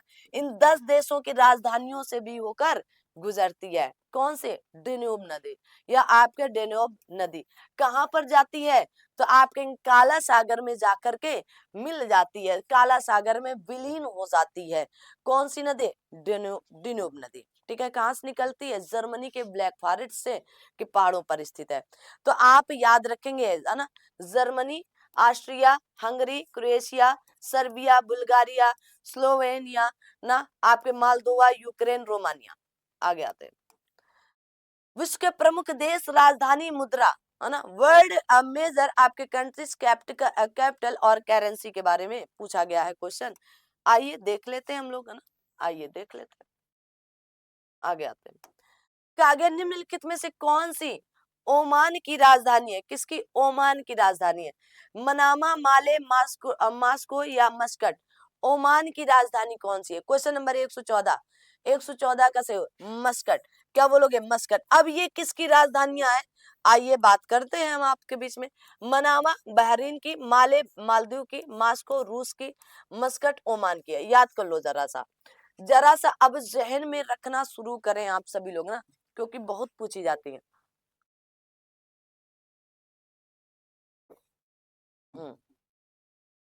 क्या कहेंगे? खूब पूछा जाता है। आगे आते हैं। निम्नलिखित में से कौन सी इजराइल की राजधानी है? इजराइल की, जेरूसलम, बगदाद, डबलिन या इनमें से कोई नहीं। इजराइल की राजधानी कौन सी होने वाली है? क्या बताओगे आप सभी लोग? जेरूसलम। अरे सबको पता है, छोटी सी बात है, जेरूसलम। क्या बोलोगे? जेरूसलम। कहा गया जेरूसलम इजराइल की, बगदाद इराक की, डबलिन आयरलैंड की, टोक्यो जापान की, काबुल अफगानिस्तान की। फिर से मैं कह रही हूँ कि इन्हें जरा याद कर लेना। जो चीजें आपको दी जा रही, बेहतरीन तरीके से परोसी जा रही है, उन्हें अपने जहन में रखते चलना। तो जेरूसलम इजराइल, बगदाद इराक की, आपकी डबलिन आयरलैंड की, टोक्यो जापान की, काबुल अफगानिस्तान की है। आगे इन निम्नलिखित में से कहा गया पोलैंड की राष्ट्रीय मुद्रा क्या है? येन, कहा गया आपका ज्लाटी या डॉलर। तो एन तो जापान का हो गया, ज्लाटी डॉलर आपका कहाँ का हो गया? तो अमेरिका वगैरह डॉलर चलता है। तो बचा क्या? ज्लाटी। तो ज्लाटी कहाँ के? पोलैंड की है। ठीक है, तो पोलैंड मध्य यूरोप में स्थित एक देश है। इसकी राजधानी आपकी वार्सा तथा मुद्रा ज्लाटी है। इसकी सीमा पश्चिम में जर्मनी के साथ, दक्षिण में चेक गणराज्य और आपके स्लोवाकिया तथा पूर्व में लिथुआनिया, यूक्रेन, बेलारूस, रूस के साथ लगती है। पोलैंड एक विकसित देश है जिसमें जीवन की उच्च गुणवत्ता है। यह यूरोप की सबसे बड़ी अर्थव्यवस्थाओं में से एक है। तो फिर से मैं कह दूं कि पोलैंड की सीमा किससे किससे लगती है? तो आप एक जगह ऐसे करके लिखेंगे, जर्मनी से लगती है, दक्षिण में चेक, अब दक्षिण नहीं लिखो, चेक गणराज्य से लगती है। किससे? चेक गणराज्य से लगती है। आप कहेंगे आपके स्लोवाकिया से लगती है। किससे? स्लोवाकिया से लगती है। आप कहेंगे आपके लिथुआनिया से लगती है, लिथुआनिया से लगती है। यूक्रेन से लगती है। किससे? यूक्रेन से। बेलारूस से, और आपके रूस से लगती है, रूस से लगती है। किससे? रूस से। तो जर्मनी, चेक गणराज्य, आप कहेंगे स्लोवानिया, लिथुआनिया, यूक्रेन, बेलारूस और रूस से लगती है। पोलैंड की सीमा पूछा जाता है भाई, इसलिए बार बार बता रहे हैं ना। शौक नहीं है कि 2 बार 3 बार आपको याद कराने के लिए करें, ठीक है। पूछा जाता है पोलैंड की सीमा निम्नलिखित में से किन देशों से नहीं लगेगी। अब अगर यहाँ पर आपके सामने कुछ और दे दिया है ना, मान लो आपके सामने बुल्गारिया या रोमानिया दे दिया, अगर पढ़े रहोगे तभी ना पता चलेगा कि रोमानिया या बुल्गारिया से सीमा साझा नहीं करेगा, ठीक है। कौन? पोलैंड। पोलैंड की राजधानी वार्सा होती है। आगे आते हैं, निम्नलिखित में से हंगरी की राष्ट्रीय मुद्रा क्या है। देखो अब सब कुछ हंगरियन से ही शुरू है। हंगरियन का आ गया फोर्टिंग, हंगरियन नाइरा, हंगरियन पाउंड, या इनमें से कोई नहीं। यूपी ट्रिपल एससी 2022 के पेट में पूछा गया क्वेश्चन है। जरा सा आप में से कितने लोगों को पता है? अगर पता है तो बताना जरा सा, हम भी जान जाए, है ना। तो आप कहेंगे हंगरियन फोर्टिंग है। क्या है? फोर्टिंग है। कहा गया हंगरी की राष्ट्रीय मुद्रा हंगरियन फोर्टिंग है। हंगरी की राजधानी बुडापेस्ट है। क्या है? बुडापेस्ट। हंगरी की राजधानी पूछी जाती है तो बताना आप, है ना, बुडापेस्ट है। आगे, यूरोप में कितने देश हैं? यूरोप में अगर महाद्वीपों की बात की जाए, महाद्वीप कितने हैं? देखो महाद्वीप, अगर मैं महाद्वीप आकार में, किसमें? आकार में बड़ा से छोटा की तरफ चलेंगे सबसे पहले आकार में, तो आप कहेंगे एशिया महाद्वीप। कौन सा? एशिया, अफ्रीका, नॉर्थ अमेरिका महाद्वीप, ऐसे लिख लो, नॉर्थ या उत्तरी अमेरिका महाद्वीप, साउथ अमेरिका महाद्वीप, ठीक है। उसके बाद क्या लिखेंगे आप? अंटार्कटिका महाद्वीप। फिर क्या लिखोगे? तब आता है कहीं जाके आपका यूरोप। यूरोप के बाद सबसे छोटा आप कहेंगे ओशनिया महाद्वीप आएगा, ठीक है। तो ये 7 महाद्वीप, 15 से 20, ओशनिया महाद्वीप। तो ये क्या होंगे? अमेरिका, साउथ अमेरिका, अंटार्कटिका, फिर आप कहेंगे यूरोप। यूरोप में कुल कितने देश हैं ये पूछा गया, तो 44 देश हैं। कितने? 44 देश हैं, ठीक है, 44 देश हैं। आगे आते हैं, क्या आगे? यूरोप महाद्वीप 6वां सबसे बड़ा महाद्वीप है। देख रहे हो ना, 6वां लिखा था मैंने, 6वां, ठीक है। अगर जनसंख्या पे आता तो एशिया अफ्रीका के बाद आपका यूरोप आ जाता है, तीसरा सबसे बड़ा, ठीक है। आगे आते हैं, महाद्वीप, इस महाद्वीप में बसे देशों की संख्या 44 है। रूस और तुर्की 2 ऐसे देश हैं जिनका हिस्सा यूरोप में भी है और एशिया, दोनों महाद्वीपों में है ना। तो यूरोप और एशिया में ऐसे कौन से 2 देश हैं जो 2 महाद्वीपों में? तो आप कहेंगे रूस है और आपका तुर्की है। आगे आते हैं, माले की राजधानी अल्जीरिया, मालदीव, केन्या, मॉरिशस, बताएं राजधानी। क्वेश्चन नंबर 119 का सही उत्तर क्या बताओगे आप सभी लोग? क्वेश्चन नंबर 119 बोले तो किसकी है? मालदीव की राजधानी मालदीव की राजधानी माले। अगर अल्जीरिया की राजधानी पूछ लिया जाए, आइए, मालदीव हिंद महासागर में स्थित प्रवाल द्वीपों का समूह। मालदीव में 1192 टापू हैं, जिनमें से 200 पर बस्ती है। इसकी राजधानी माले, जो सबसे बड़ा शहर भी है। इस देश की राजभाषा का आगे आपके देवेही या माही है, तथा मालदीव में कुछ हिंदी भाषी लोग भी निवास करते हैं। क्या करते हैं? कुछ हिंदी भाषी लोग भी निवास करते हैं यहाँ पर, ठीक है। इतनी बातें आप सभी लोगों को समझ में आई कि नहीं? हाँ। अल्जीरिया की राजधानी, तो अल्जीरिया की अल्जीयर्स है। केन्या की राजधानी नैरोबी है। क्या होगी? नैरोबी होगी। मॉरिशस की अगर राजधानी मैं पूछूं कि मॉरिशस की राजधानी क्या होगी, होने वाली है, तो पोर्ट लुइस होगी। क्या होगी? पोर्ट लुइस होगी, ठीक है, पोर्ट लुइस, याद रखना मॉरिशस के। आगे आते हैं, कहा गया वेनिस शहर जो नहरों और पुलों से युक्त है, निम्नलिखित में से किस देश में स्थित है? वेनिस शहर डेनमार्क, स्कॉटलैंड, फ्रांस या इटली में? लोअर पीसीएस में पूछा गया क्वेश्चन है। अब आप सभी लोग बताएंगे वेनिस शहर कहां पर होगा? इटली में है। कहां पर? इटली में है, ठीक है। कहा गया वेनिस शहर जो नहरों और पुलों से युक्त है, इटली देश में स्थित है, या आपके एड्रियाटिक सागर के किनारे भी स्थित है, एड्रियाटिक सागर के। आगे आते हैं, निम्नलिखित में से कौन सी भूमि किसी भी देश के स्वामित्व में नहीं है? कहा गया वानुआतू, अंटार्कटिका, ग्रीनलैंड, या आपके सोलोमन द्वीप समूह। लोअर पीसीएस री एग्जाम 2019 में पूछा गया क्वेश्चन है, बहुत पुराना क्वेश्चन नहीं है। तो अब आप बताएंगे सही उत्तर क्या होगा। अगर हाँ, यहाँ पर मैं थोड़ा सा आपको और बता दूं तो और आपके लिए कि एड्रियाटिक सागर के किनारे कौन कौन से देश हैं, तो आप कहेंगे अल्बानिया है, लिख लो भैया, अल्बानिया है। आपके कहेंगे बोर्नियो है, या आपके बेसनिया है, ठीक है ना। आप कहेंगे आपके हार्जे हार्जे ग्रोविया है, ठीक है, हार्जे ग्रोविया है, या इसी को क्रोएशिया भी है, क्रोएशिया भी है, ठीक है, इटली भी है। कौन सा? इटली तो है ही। कौन सा? इटली। तो ये आपके एड्रियाटिक सागर के किनारे स्थित देश हैं। तो अल्बानिया है, आप कहेंगे अल्बानिया है, आपके बुर्सनिया है, बुर्सनिया, ठीक है, बुर्सनिया है। आप कहेंगे आपके हार्जे गोविना, हार्जे गोविना है ये, ठीक है, हार्जे गोविना। क्रोएशिया, इटली है, ये आपके एड्रियाटिक सागर के किनारे स्थित है। अब यहाँ पर पूछा गया है कि कौन सी भूमि किसी भी देश के स्वामित्व में नहीं आती, तो कौन सी भूमि नहीं आती ये पूछा गया। अंटार्कटिका नहीं आती। कौन सी? अंटार्कटिका, ठीक है। कहा गया मैरी वर्ड लैंड तथा आपके वीर तविल आपके ट्रायंगल। तो मेरी वर्ड लैंड एंड वीर तविल ट्रायंगल पृथ्वी पर केवल दो भूमि क्षेत्र किसी भी देश के स्वामित्व में नहीं आती, अर्थात इन क्षेत्रों पर दावा नहीं किया जा सकता। मैरी वर्ड लैंड अंटार्कटिका का एक हिस्सा है जो इतना दूरस्थ है कि दुनिया का कोई भी देश इस पर दावा नहीं कर सकता है। यह पृथ्वी पर एकमात्र सबसे बड़ा स्वामित्व विहीन क्षेत्र माना जाता है। कहां पर है? अंटार्कटिका में। कहां पर है? अंटार्कटिका में, याद कर लो, है ना। आगे आते, निम्नलिखित में से कौन सा शहर पश्चिमी ऑस्ट्रेलिया की राजधानी है? किसकी? पश्चिमी ऑस्ट्रेलिया। वैसे तो ऑस्ट्रेलिया की राजधानी क्या होती है? कैनबरा होती है। क्या होती है? तो आप कहेंगे ऑस्ट्रेलिया की राजधानी कैनबरा होती है, ठीक है, याद रखोगे ना। आ जाओ भाई। तो ऑस्ट्रेलिया के बारे में आइए पढ़ते हैं। तो क्या होगी? पर्थ होती है, पर्थ होती है। आगे देखो, अब थोड़ा सा आप देखेंगे, विश्व में ऑस्ट्रेलिया ही एकमात्र ऐसा देश है जो पूरे महाद्वीप पर फैला हुआ है ना। ऑस्ट्रेलिया महाद्वीप के नाम से भी जाना जाता है, ठीक है। इसे द्वीपीय महाद्वीप भी कहा जाता है। कहते हैं ऑस्ट्रेलिया सबसे छोटा महाद्वीप है। यह महाद्वीप पूरी तरह दक्षिणी गोलार्ध में स्थित है। कहां पर? दक्षिणी गोलार्ध में। इसको प्यासी भूमि का देश भी कहा जाता है।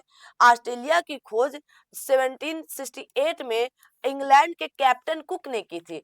इसके पश्चिमी ऑस्ट्रेलिया की राजधानी पर्थ है। क्या है? पर्थ है। ऑस्ट्रेलिया की राजधानी तो कैनबरा है। कहा गया कालगुल्ली एवं कुलगाड़ी यहाँ की प्रसिद्ध सोने की खाने हैं। यह देश विश्व में ग्रेट बैरियर रीफ जो एक प्रवाल भित्ति के लिए प्रसिद्ध है। कहा गया आपके क्यूसियोस्को, कहा गया आपके क्यूसियोस्को 2228 मीटर यहाँ की सबसे ऊंची चोटी है। तो कौन सी सबसे ऊंची चोटी है? इसको जरा अपने दिमाग में रखना, ठीक है ना। ऑस्ट्रेलिया की सबसे ऊंची चोटी, तो आप कहेंगे आपकी कौन सी है? कोसियोस्को, ठीक है। सबसे ऊंची टारस जल संधि ऑस्ट्रेलिया व आपके न्यूगिनी के बीच में है। तो न्यूगिनी और ऑस्ट्रेलिया को अलग कौन करती है? टारस जल संधि। तो ये ऑस्ट्रेलिया के बारे में इतना, और इसके जो मरुस्थल वगैरह है उनके बारे में अगर आप पढ़ लेंगे तो आपसे यहाँ से कोई भी तथ्य छूटने वाला नहीं होगा। जितना मैं आपसे कह रही हूँ उतना आप याद कर रहे हैं। तो ऑस्ट्रेलिया को ग्रेट विक्टोरिया या दक्षिणी ऑस्ट्रेलिया के नाम से भी जाना जाए। यहाँ पर ग्रेट सैंडी, तनामी, सिप्सन, है ना, और गिब्सन, ये सारे आपके क्या है? मरुस्थल भी पाए जाते हैं। आगे आते हैं, निम्न में से कौन सर्वाधिक सीमा वाला देश कौन सा है? सर्वाधिक सीमा साझा करता है। चीन, ब्राजील, कनाडा, भारत। बता दो भाई, सही उत्तर क्या बताओगे आप में से? देखते हैं कितने लोग सही उत्तर बताएंगे आज।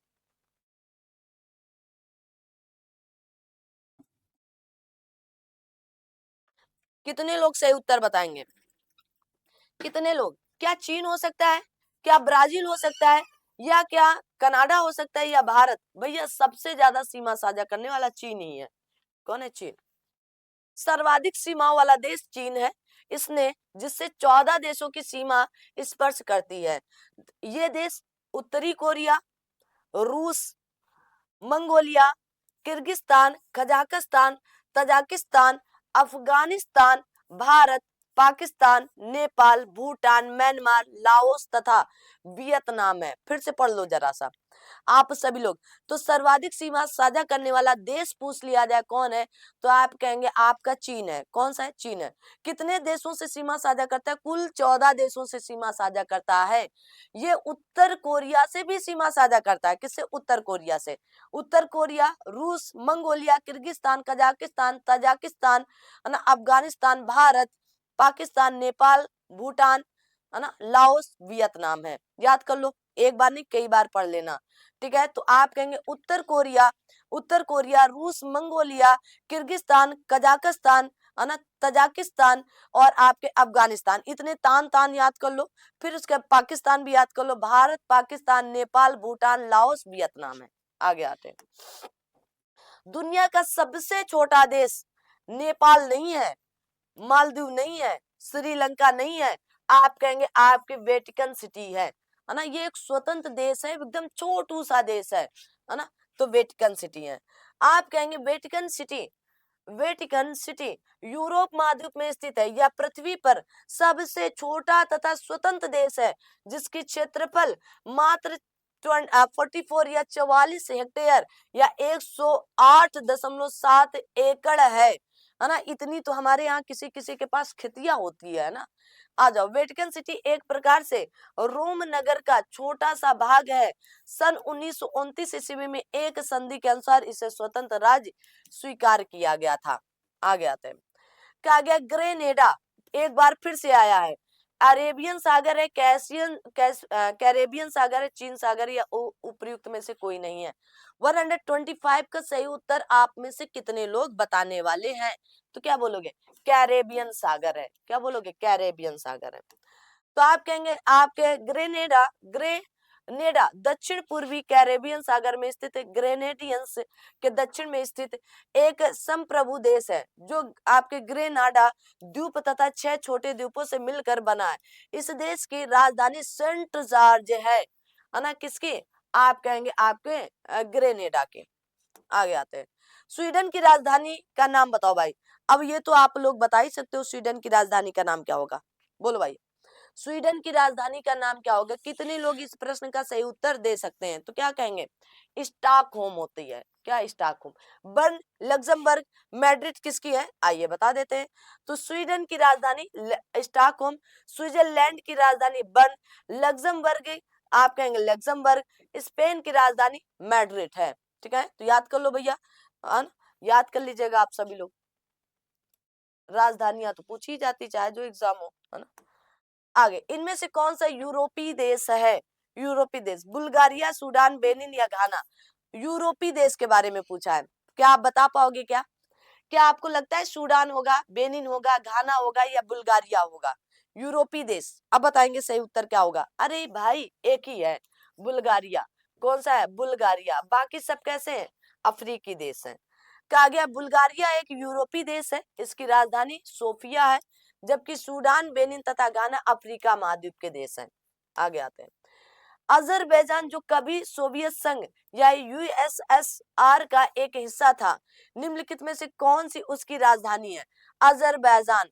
कहा गया आपके उलान बटोर, कीव, बाकू या ताशकंद। अब बता दो भैया, अजरबैजान की राजधानी क्या बोलोगे? क्या बोलोगे? बाकू होगी। क्या होगी? बाकू, है ना, बाकू। तो क्या बोलेंगे? Baku Azerbaijan. लोअर पीसीएस में पूछा गया क्वेश्चन है। अजरबैजान की राजधानी बाकू है। यह आपके काकेकस के पूर्वी भाग में स्थित एक गणराज्य जो पूर्वी यूरोप और एशिया के मध्य बसा हुआ है। इसकी सीमांत देश, इसके सीमांत या इससे साझा कर रहे हैं देश की सीमा कौन? आर्मेनिया, जॉर्जिया, रूस, ईरान, तुर्की। इसका तटीय भाग कैस्पियन सागर से लगा हुआ है। यह वर्ष 1991 तक पूर्व सोवियत संघ का भाग था, उसके बाद ये स्वतंत्र हो गया। ठीक है, आ जाओ भाई। आगे, निम्नलिखित में से किस देश की समुद्री सीमा भूमध्य सागर पर नहीं है? तुर्की, फ्रांस, बेल्जियम, यूनान। अब भूमध्य सागर से लगने वाले देशों की सीमा भी आपको पता होनी चाहिए। यूपीएससी से लेकर यूपी ट्रिपल एससी तक पूछे गए क्वेश्चनों के माध्यम से इसके उत्तर पूछे जाते हैं बच्चा। अब बता दोगे क्या होगा? आप कहेंगे बेल्जियम दूर दराज तक नहीं है, बाकी तो सब सही है। तुर्की, फ्रांस, यूनान, है ना। कहा गया भूमध्य सागर की समुद्री सीमा पर स्पेन, फ्रांस, इटली, अल्बानिया, यूनान, क्रोएशिया, तुर्की, सीरिया, लेबनान, इजराइल, मिस्र, लीबिया, ट्यूनीसिया, अल्जीरिया, मोरक्को आदि देश स्थित है, जबकि बेल्जियम उत्तरी सागर की सीमा पर स्थित है। कहां पर? उत्तरी सागर।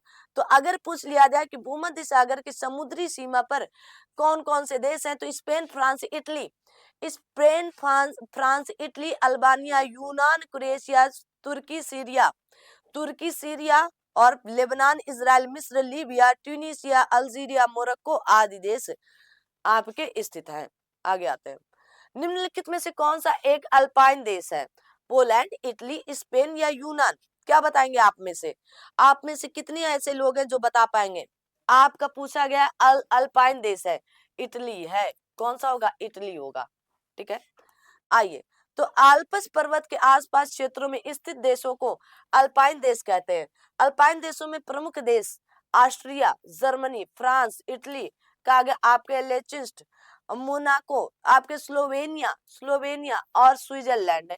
ये देश आल्प्स के प्राकृतिक पर्यावरण और सांस्कृतिक अखंडता की रक्षा करने में सहयोग प्रदान करते हैं। आल्प्स पर्वत पूर्णतः यूरोप महाद्वीप में स्थित है। नोट डाउन कर लो, कहां पर है? यूरोप पर्वत यूरोप महाद्वीप पर है। ठीक है,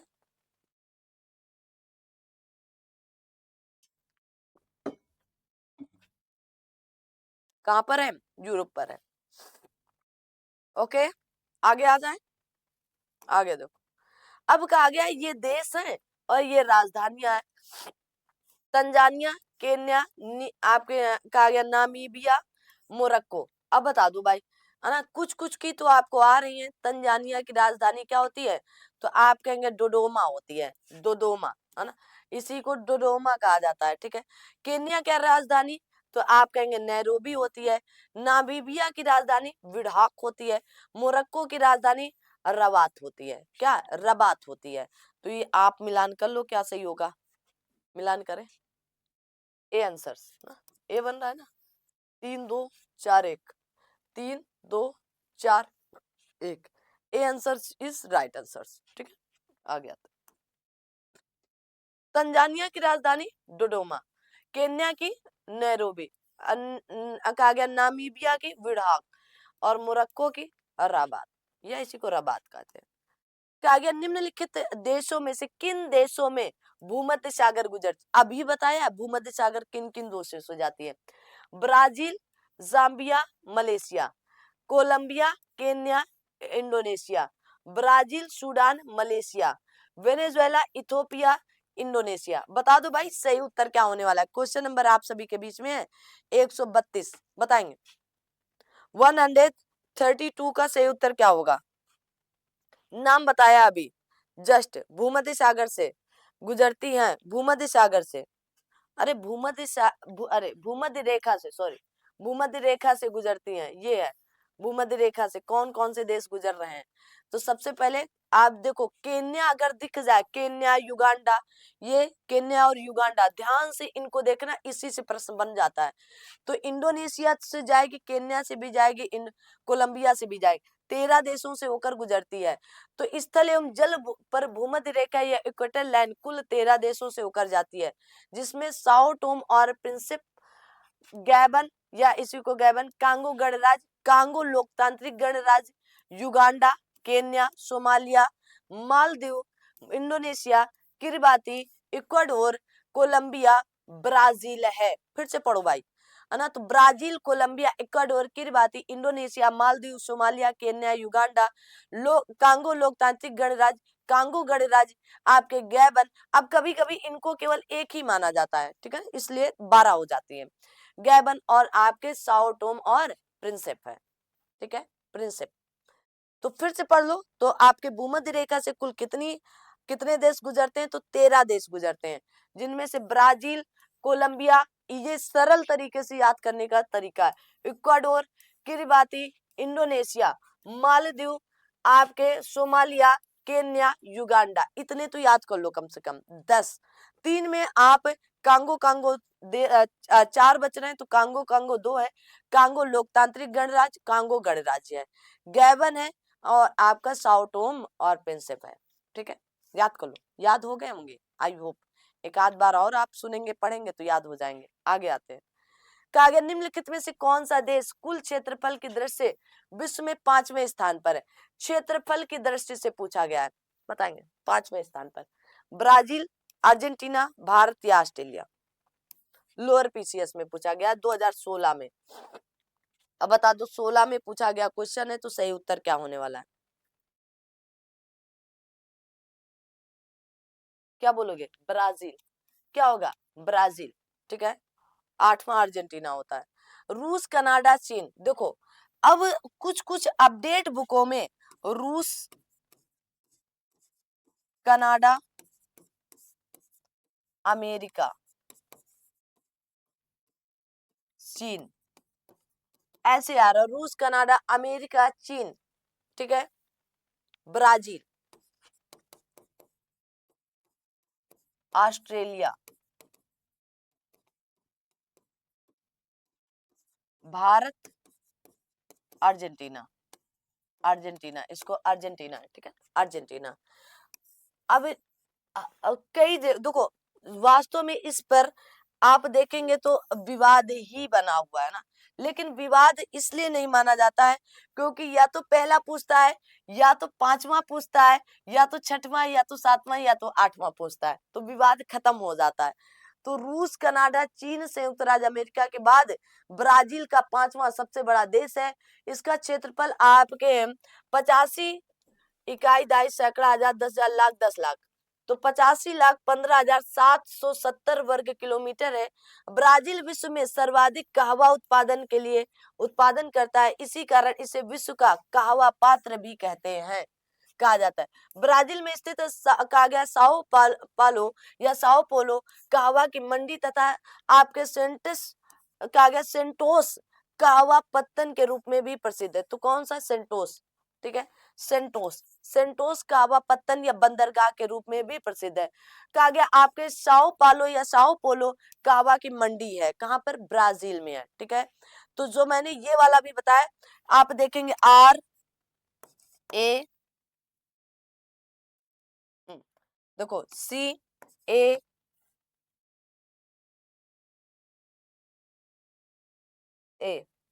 कैसे था? ABC, ठीक है, ABC, ABC, फिर आता है AC, और फिर आता है RI। हाँ ठीक तो है, यही आपकी ट्रिक बनती है। क्या ये ट्रिक है? वैसे क्या कह सकते हैं इसको? ट्रिक कह सकते हैं, ठीक है, ट्रिक है, ठीक है। तो ट्रिक में उल्टा चले तो आप इधर से आई को, हमारे भारत को छोड़ दो, या आई आई मैं पढ़ने जा रहा हूं, आई मीन्स मैं ABC, फिर मुझे पता चला AC के बीच में AC के बीच में B को बहुत ज्यादा ठंडी लगी तो मैंने हटा दिया, और फिर I am right, IABCAC right, ठीक है, ऐसे। और फिर अर्जेंटीना 8वां है। आगे आते हैं, कहा गया अबू धाबी किस की राजधानी? यूनाइटेड यूनाइटेड कहा गया अरब अमीरात की, नीदरलैंड की, दक्षिण कोरिया की, या इटली की? अबू धाबी किसकी राजधानी है? UAE की। किसकी? UAE की, यूनाइटेड अरब अमीरात की, अबू धाबी। कहा गया अबू धाबी यूनाइटेड अरब अमीरात अबू धाबी है। नीदरलैंड की राजधानी आपके एम्स्टर्डम है। दक्षिण कोरिया की राजधानी सियोल है। इटली की राजधानी रोम है। क्या बोलोगे? रोम है, ठीक है। आ जाओ भाई, इतनी चीजें याद हो रही है कि नहीं? क्लास अच्छी लग रही है कि नहीं? वास्तव में ये क्लासें बहुत ज्यादा महत्वपूर्ण होने वाली हैं। आगे देखते हैं, कहा गया पटाका, पटाका किस देश की मुद्रा है? पनामा, लाओस, मकाओ, या आपके मैक्सिको की? अब बता दोगे सही उत्तर क्या होगा? पटाका, ठीक है। 135, ये आज का आप सभी के बीच में लास्ट क्वेश्चन होने वाला है, तो सभी लोग तैयार हो जाए। पटाका, है ना?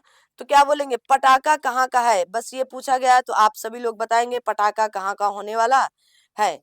तो आप कहेंगे पनामा, या लाओस का, या मकाऊ का, या मैक्सिको का? पटाका किस देश की राजधानी है? पटाका, तो क्या बोलेंगे? मकाऊ की राजधानी। कहाँ के है? मकाऊ की राजधानी है पटाका, ठीक है। आपसे पूछ लिया जाए कहाँ के? मकाऊ। कहा गया पटाका मकाऊ देश की मुद्रा है। अच्छा, मुद्रा पूछी गई थी क्या? किस देश की? सॉरी, मुद्रा है, तो कहाँ की है? मकाऊ की है, ठीक है, मकाऊ। कहा गया पटाका मकाऊ देश की मुद्रा है। देश और मुद्रा बताए गए, जैसे पनामा में डॉलर चलता है। पनामा नहर आप देखे होंगे, पनामा नहर किनके बीच में स्थित है? तो उत्तरी अमेरिका और दक्षिणी अमेरिका के बीच में पनामा नहर स्थित है ना। लाओस, लाओस की पे, मकाऊ की पटाका है, मैक्सिको की मैक्सिकन पेसो है। तो ये आपके कुछ सवाल है है ना। ये आपके अभी विश्व का भूगोल अभी कुछ बचा है, आर्थिक भूगोल या इकोनॉमिक ज्योग्राफी विश्व का कल स्टार्ट करेंगे। और जैसे कि मैंने कहा कि आप सभी लोग इसे ज्यादा से ज्यादा शेयर, लाइक और सब्सक्राइब जरूर करते चले। आपके लिए बेहतरीन क्लासें लेकर दी गई हैं, तो इन्हें आप लेना बिल्कुल ना भूलें। साथ में ये आपके लिए यूपी ट्रिपल एससी, है ना, यूपी ट्रिपल एससी के लिए अब आगे आते पीछे आते थोड़ा सा, क्योंकि आगे वही पढ़ाएंगे। यूपी ट्रिपल एससी की जो वैकेंसियां आ रही हैं लगातार आप सभी के बीच में, लोअर की वैकेंसी आने वाली है, आप देखेंगे कि आपके लेखपाल की वैकेंसी आने वाली है, और आपके यूपी ट्रिपल एससी के माध्यम से पेट 2025 आने वाला है। तो कमर कस लो भाई, इसके लिए आप सभी लोग क्या कर लें, कमर कस लीजिएगा, अपनी अपनी कमर कस लें, और इसके लिए आप तैयार रहें हमेशा, है ना। तो इसके लिए इन चीजों को पढ़ना बहुत ज्यादा इंपॉर्टेंट है। अगर आप ये पढ़कर तैयार रखते हैं तो यूपी ट्रिपल एससी पेट में जीके जीएस के आए हुए क्वेश्चन आप मिस नहीं कर पाएंगे। केवल करंट अफेयर थोड़ा सा अपडेट करेंगे, और वो भी आपको दी जा रही है सुबह 7:30 बजे। ठीक है, तो आप सभी लोग ध्यान रखेंगे। इसके आगे की क्लास कल कंटिन्यू की जाएगी आप सभी के बीच में। तो आज की इस क्लास को हम यहीं तक रखें, मिलते हैं कल। तब तक आप सभी लोग अपना और अपने साथ सभी अपनों का ध्यान रखें। Thank you so much. जय हिंद, जय भारत।